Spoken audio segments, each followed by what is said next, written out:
Om Sthapakaya cha dharmasya sarvadharma sarupine avatar varisthaya Ramakrishnaya te namaha.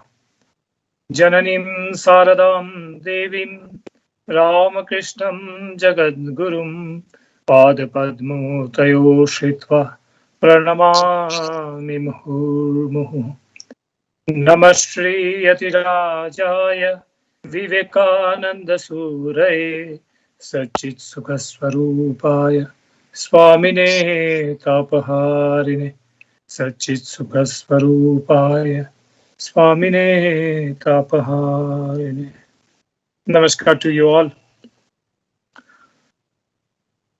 I truly wish to be there, speaking from that stage that I can see on my screen. But this COVID has really confined us to our own places. So anyway, thanks to the technology that I'm still able to be in touch with you, albeit digitally. But the ideas are truly actual, original, and it reaches without any boundary. It feels great to be with you all on this hallowed day. And my joy is especially doubled when I am in the company of such a sincere follower of Swami Vivekananda. As it has already been mentioned, for a couple of decades, there's a Vivekananda Swadhyay Mandal is working so sincerely, so fascinatingly.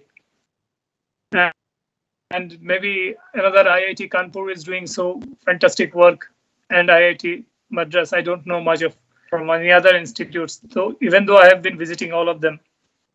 But very fantastic and sincere work. And this sincerity that Swami Vivekananda time and again have been emphasizing, that this is the bedrock of all our work. And especially this meticulous preparation that has gone into making this conference is also an achievement in itself, in injecting, imbibing the sense of sincerity among our younger generation. Special thanks to Shwetaji and Chandaji, because they were after me, guiding me all through this journey and taking me here today among you all. Today's those who are present on the dais now, Dr. S.K. Guruji, Shivendra Kashyapji, Brajeshji, and if I am missing out anyone, please forgive me, I am not there. So I mean everyone, and especially my sisters and brothers. Swamiji used to say, my faith lies in the younger generation and the modern generation, and out of them will come my workers and sort out all our problems like lions. See, when we are talking about Vivekananda, we're essentially communicating with the youth, because they are the present and the future of this nation. Swami Vivekananda is an enormous personality, magnanimous personality. So all of us can find something out of Swami Vivekananda and little bit of Swami Vivekananda in every one of us. Today is a very auspicious day, 158 years ago, in the year 1963, Swami Vivekananda was born in Calcutta. I'll not go into biographical details that anybody can pick up from any informations are available everywhere. We're not interested in that, but in the message of Swami Vivekananda. He was born on the day of Makar Sankranti, which is after a couple of days on 14th of February 2021. But since we are following Gregorian calendar, following that in 1984, Government of India declared 12th of January as a National Youth Day, very appropriately named because Swamiji never saw middle age. Old age is not a question at all. So even the prime of youth, he is gone. And since that day, from 1985, nation have been celebrating National Youth Day. But it is not entirely correct to say that since 1985, because it has been happening since long.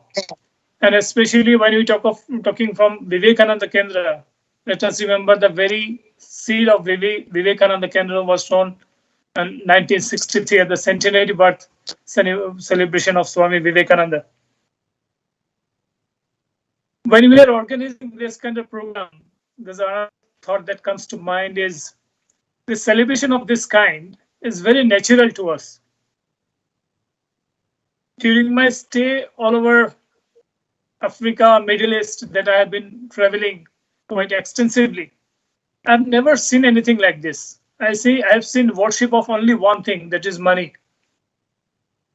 I've never seen anything like this. I never heard of anything like this happening anywhere in the world. So naturally, question comes, why this is happening all over the country, only in this country? And for something so obvious as cleanliness and hygiene, government has to pay crores of rupees to sensitize, to motivate people to keep and stay and keep clean. But to organize all these kind of programs, it doesn't require any government inducement, cajoling, or motivation, or any incentive of any matter. It just happens spontaneously. Why this? Sometimes government comes, some political leaders may be celebrated, but Swami Vivekananda and all other spiritual leaders, they are worshipped, idealized everywhere in the country. Because, we cannot be what is not in our constitution.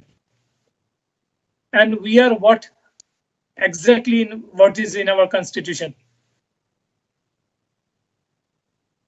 Remember, all our rituals, celebrations, all our customs, all festivities are nothing but reflection of our ideals, our social ideals. And what is that? That is renunciation and service. As Swami mentions, the twin national ideals, renunciation and service.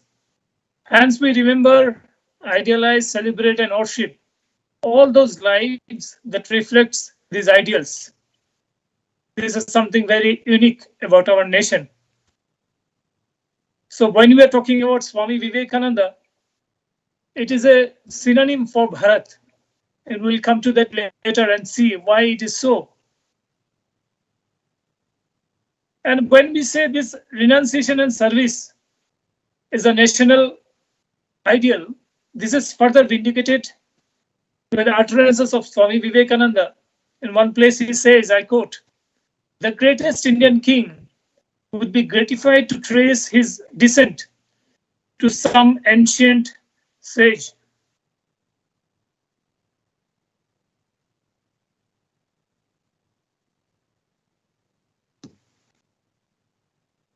Sorry, there was the phone. To some ancient sage who lived in the forest, probably a recluse, possessing nothing, dependent upon villagers for his day-to-day need, and all his life trying to solve problems of this life and the life hereafter, unquote. Now you see, if you are in America or for that matter Germany or Australia or Canada or any other European and other countries, if they look back, what they would find is their ancestors. We all know, I don't have to exactly spell it out. What they would see are the peoples, those who traveled all over the world, looted people, destroyed civilization, and came back, made their country rich. And if we look back, what do we see? Our rishis, our forefathers. That's why we carry gotras by the rishis.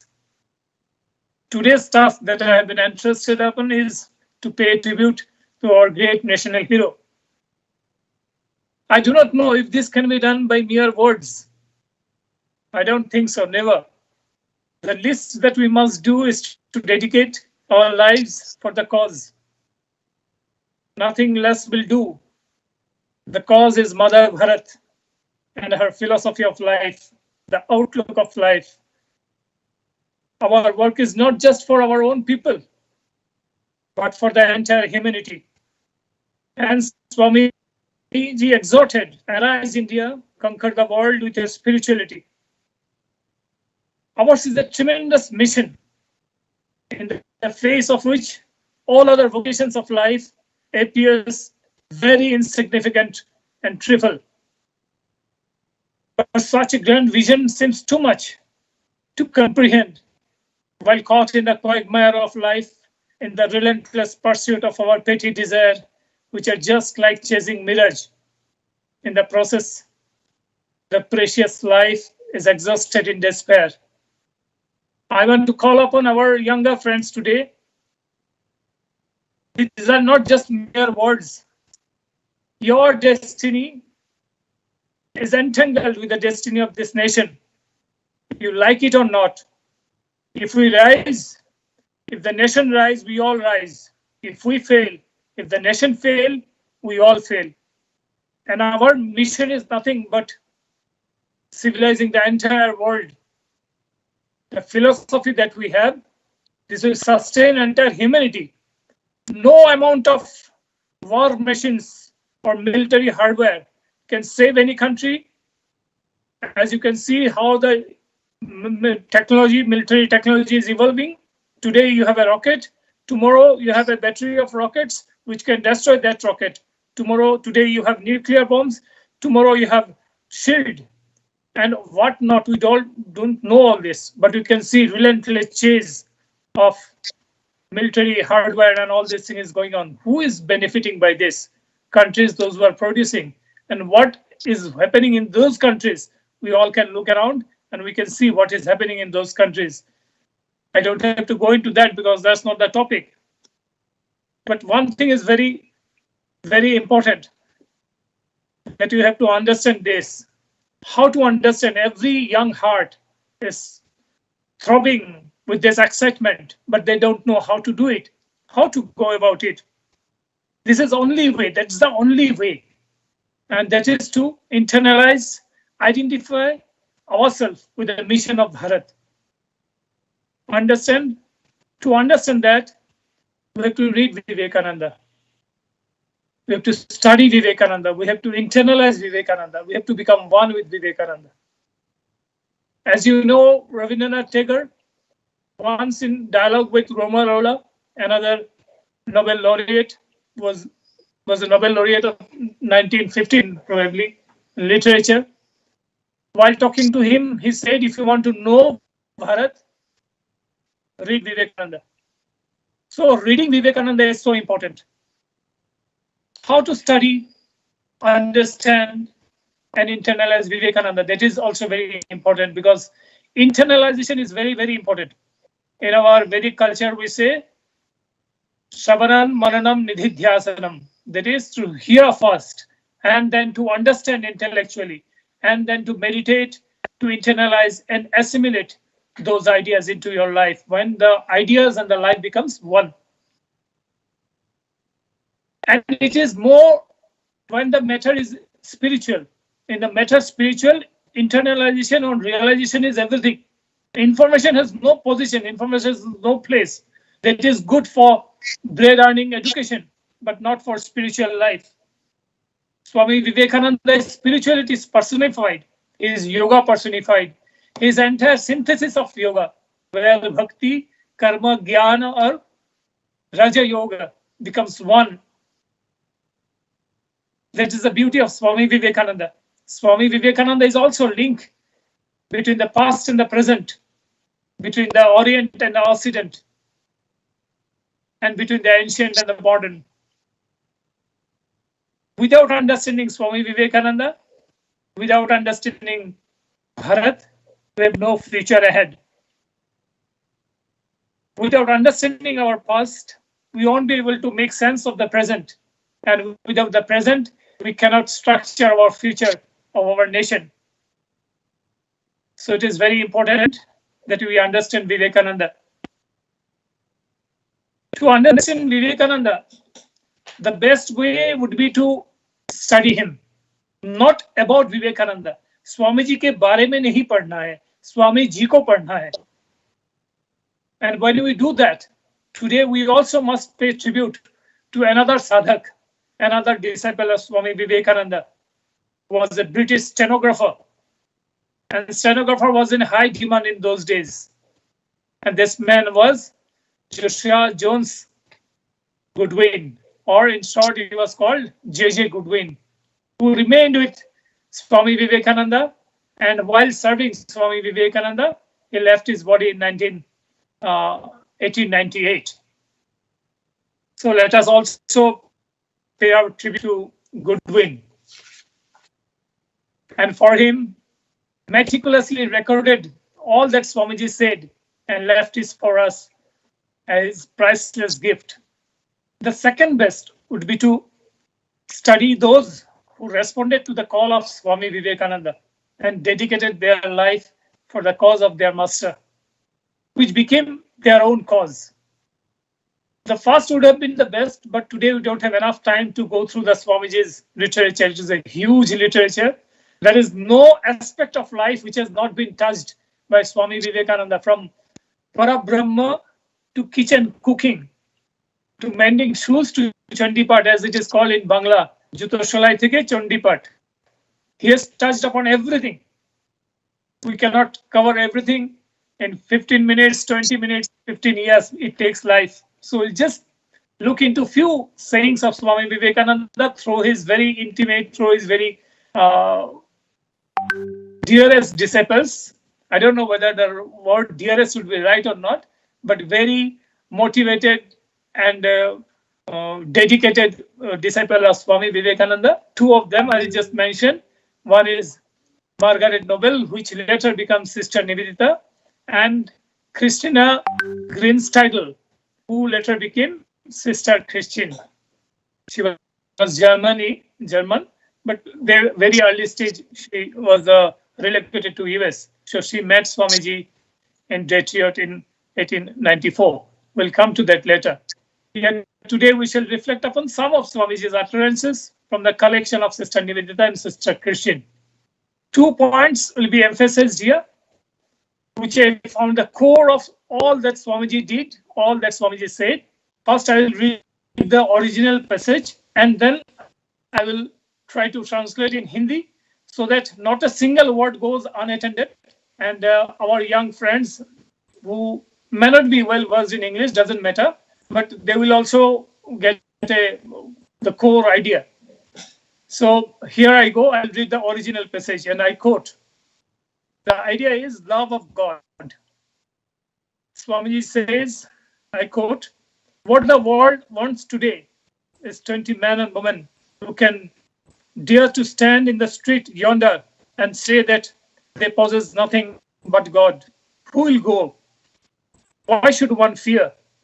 If this is true, what else could matter? And if it is not true, what do our lives matter? आज दुनिया क्या चाहती है?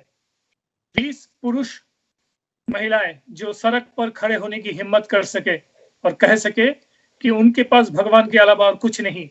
कौन आएगा? क्यों डरना चाहिए? अगर यह सच है तो और क्या बात रह जाती है? अगर यह सच नहीं है तो हमारा जीवन का मतलब क्या है? What Swamiji says here is, Swamiji declares that God alone is substance and advances a formidable debate for any doubting mind. He's saying, if it is true, what else could matter? Means, if God is true, why should there be any fear in our hearts? I'm talking of young hearts, the strong, vibrant hearts. Just offer yourself unto Him, and that's all. And if it is not true, if there is no God, how does our life matter? Our miserable, painful life is anyway going to be snatched away and going to perish. What is there to cling to? Everything and anything that we cling to will be snatched away forcefully from us in course of time. Everything, all our altruism, all philanthropy, all legislation for social justice and transformation will come to nothing, will mean nothing, completely purposeless, meaningless without God. Second dimension that we see in Swamiji's life is another tremendous thing, that is not love for God per se, but also love for God's creation, love for man, love for humanity, love for his country people. Sister Nivedita writes, I quote, what the world wants is a character. The world is in need of those whose life is nothing but burning love, selfless. That love will make every word tell like a thunderbolt. Arise, awake, great souls. The world is burning. Can you sleep? दुनिया क्या चाहती है? एक चरित्र. दुनिया को उन लोगों की जरूरत है जिनके जीवन एक ज्वलंत प्रेम है, स्वार्थ रहित प्रेम. वो प्यार कहे हुए हर एक शब्द को वज्र बना देता है. जागो जागो महान आत्माओं, संसार दुख से जल रहा है. क्या तुम सुन सकते हो? Again, another revelation of Sister Nivedita. Before I go into that, let me just tell you a brief about Sister Nivedita. Sister Nivedita was born Margaret Noble, a daughter of an Irish priest, Catholic priest. Her grandfather was an Irish movement freedom leader, freedom fighter. She has a Celtic blood. That Swamiji says, you have a Celtic blood, you are lioness. You are required for the women's education in India. She is not just a Humpty Pumby. She is not just pushover. She is extremely talented, and she had established herself at the age of 27 in the British Royal Society, and she was noted as an intellectual person. Very critical-minded, very questioning, and do not take anything for just because it has been said. And Swamiji said to herself, yes, do whatever you want to do, because I also did it to my master. I tested him. I tried him. I experimented about him. Only then I have realized his words as my own experience. I have accepted him, or you are also allowed to do so. This is terrible fire band Bhagini Nivedita.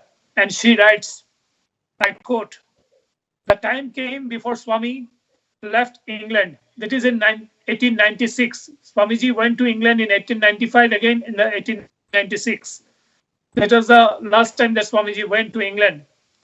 And he was coming back. The time came before Swami left England when I addressed him as master. Sister Nivedita is underlining this, that it is me, Bhagini Sister Nivedita Margaret Noble, when I addressed him as master, I had recognized the heroic fiber of the man and desired to make myself the servant of his love for his own people. See the words, this is Sister Nivedita. Servant, to make myself servant of his love for his own people. What that love is, as Swamiji says, that with love, every word told will be going like a thunderbolt. We'll again see this in the experience of Sister Christian. What is that tremendous love which compels the audience spellbound and drags them out of their slumber, out of their hypnotism, self-hypnotized state to the reality? And Sister Christian writes it more profoundly. We'll go to that in a while. The ruling class accepting subject as master. She is from British, the proud British ruling this country. And Swamiji went from Bharat, and she is taking Swamiji as his master, as her master. And mind you, these are not mere lip words, not lip service, not mere words. Accepting him as master means going by the master's way. To my young friends, I want to tell you today, in whatever vocations you might be, nothing matters. When it is we are talking of Vivekananda. Vivekananda means one life. Just one life is required. Nothing less will do. You have to leave behind everything. All name, fame, glory, all money. To live this life, only then you are living for Bharat. And she said, I accept Vivekananda as my master. And for 13, 14 years, she has been toiling in this country. And later on, she died in Darjeeling. Nobody knows even. And Rabindranath Tagore writes about her. She is Bharat Mata. If you love your country, if you give your life for your country, it is your country, your motherland. It is like the relation, like with our mother. Irrespective whether mother dark skin or what, we love our mother. Oh, this is nowhere to be told in the world that I love my mother. Everybody loves their mother. So everybody loves their motherland. But can you have the courage, the mind, the intellect, the heart to follow your master and go and serve in a country which is पराभूत एक देश जहां पे गरीबी, अशिक्षा, कुसंस्कार, उस country में जाओ, मास्टर ने कहा, और उसके लिए डेडिकेट कर दो. Think of her will that still behind भगिनी Nivedita. It doesn't mean only word. It is not a mere emotional expression. It means dedicating her own entire life for the cause of her master. In her expression, desire to make myself the servant of his love for his own people. On 24th of February 1894, Swami Vivekananda was in Detroit and Christian. She was born in Germany, later on came to Detroit in America. She later recounted her experience. Mark my words, these are very important.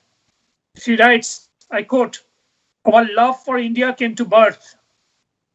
I think when we first heard the word India spoken by Swami Vivekananda in that marvelous voice, it seems incredible that so much could have been put into one small word of 5 letters, India. There was love, passion, pride, longing, adoration, tragedy, chivalry, and again love. It had the magic power to creating love in those who heard it, even after India became the land, ever after India became the land of heart's desire." What a beautiful expression, you see.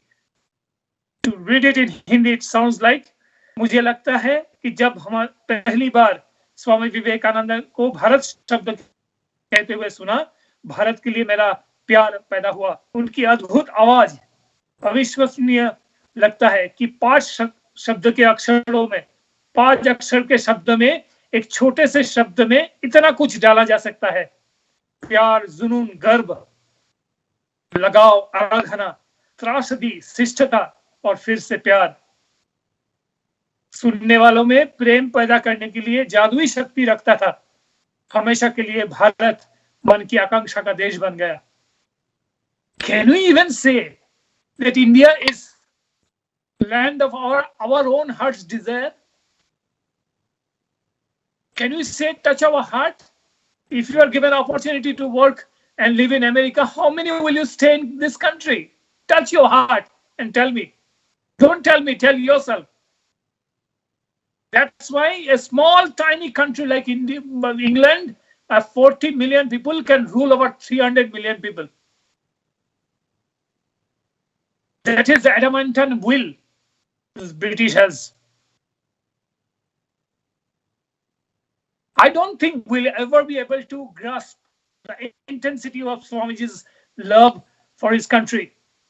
As it is said that love, when a word spoken with genuine love, will burst upon the audience like a thunderbolt. Exactly this is what happened, and torn asunder the life-birth connection, the familiar environment, atmosphere, surrounding, family, culture, everything torn asunder. And the group of people where Sister Nivedita, Sister Christian, Captain Xavier, his wife, Charlotte Xavier, you should know, maybe you all know, that Captain Xavier only founded this ashram in Mayavati, which is Advaita's headquarters now, Advaita Ashram's headquarters. They only founded this and later on laid down their life in this country. What a tremendous power. I don't think there will be anyone who won't aspire to have that kind of energy, that kind of power. But how to do it? We don't know. We all want, but we don't think we are fit enough to reach to that level. Swamiji is giving you an idea, giving you a clear-cut go-ahead how to do it. If you only can mind, if you only can care to listen. He wrote one letter to Alasinga Perumal, again in 1894, on 19th of November, from US. And I must tell you about a little bit about Alasinga Perumal. He says, when Swamiji was going to US and everybody was going door to door collection of fund, and in the evening, Alasinga Perumal came back at home and said, I'm sorry to his wife that I could not do anything for Swami Vivekananda. I could not get enough money for him. And you know what Alasinga Perumal's wife did? She took out her precious jewels and said, take this, sell it, and give this money to Swami Vivekananda for him to go to Chicago. It is already over time. I just quickly finish. It is very difficult to keep things within 15 minutes. I beg your pardon. We anyway waste a lot of time, so I seek your pardon. So this letter Swamiji is writing to Alasinga Parimal, I quote, push with your organization. Nothing else is necessary but this, love, sincerity, and patience. What is life but growth, expansion, and love? Therefore, all love is life. It is the only law of life. All selfishness is death, and this is true here and hereafter. It is life to do good. It is death not to do good to others. 90% of the human brutes that you see are dead, are ghosts. For none lives, my boys, but those who works for others. Feel, my children, feel for the poor, the ignorant, the downtrodden. Feel till the heart stops, the brain reels, and you think you will go mad. Then pour your soul out at the feet of the Lord, and then will come the power, help, and indomitable energy. Struggle. The struggle was my motto for the last 10 years. Struggle, still I say. When it was all dark, I used to say struggle. When the light is breaking in, I say struggle and struggle. Be not afraid, my children. Look not up in that attitude of fear towards the infinite steady vault as they would crash on you. Wait, in a few hours more, the whole of it will be under your feet. Wait, money doesn't pay, nor name, fame doesn't pay, nor learning. It is love that pays. It is character that clips its way through the adamantine walls of difficulties. संगठन के साथ आगे बढ़ो, इसके अलावा और कुछ भी आवश्यक नहीं है. यह प्यार, सच्चाई और धैर्य. जीवन क्या है? विकास यानी विस्तार यानी प्यार. इसलिए सभी प्रेम जीवन है और यह जीवन का एकमात्र नियम है. सभी स्वार्थ मृत्यु है और यह लोक या परलोक की सच्चाई है. भलाई करना ही जीवन है, दूसरों की भलाई ना करना मृत्यु है. 90% पशुवत लोग जो चारों ओर देखते हो वो जानवर है, मृत है, भूत है. वे केवल वही जीते हैं जो दूसरे के लिए जीते हैं. महसूस करो मेरे बच्चों, महसूस करो. गरीबों, अज्ञानी, दलितों के लिए महसूस करो. तब तक महसूस करो जब तक न हृदय रुक जाए, जब तक न मस्तिष्क चकराने लगे, तुम्हें लगे कि तुम पागल हो जाओगे. तब मन को प्रभु के चरणों में डालो और फिर शक्ति, सहायता और अदम्य ऊर्जा आए. संघर्ष पिछले 10 वर्षों के लिए मेरा आदर्श वाक्य था. फिर भी मैं कहता हूं संघर्ष. जब सब और अंधेरा था मैं कहता था संघर्ष करो. अब जब प्रकाश की किरण छट रही है तब मैं कहता हूं संघर्ष करो. डरो मत, संघर्ष करो मेरे बच्चों. उस अनंत तारों वाली गुंबद की प्रति मत डर के रवैये से मत देखो जैसे कि वो तुम्हें कुचल देगी. रुको, कुछ घंटों में यह पूरी तरह से तुम्हारे पैरों के नीचे होगा. रुको, पैसा कुछ भी नहीं देता, ना ही नाम, प्रसिद्धि कुछ भी नहीं होता है, ना ही शिक्षा. यह प्यार है, वो चरित्र है जो कठिनाइयों के वज्रतुल्य दीवारों से के माध्यम से भी अपना रास्ता बना सकता है. As they say, Hari Ananta, Hari Katha Ananta. It is Swami Ji Ananta, Swami Katha Ananta. कभी खत्म नहीं होने वाला. I, with my fervent prayer to the Almighty to grant us strength of character and fill our heart with love, selfless, and patience to continue on our path of struggle. We pray that He should bless our struggle for our self-confidence and our cherished desire of Atmanirbhar Bharat. Arise, awake, stop not till the goal is reached. Om. Dhanyavad.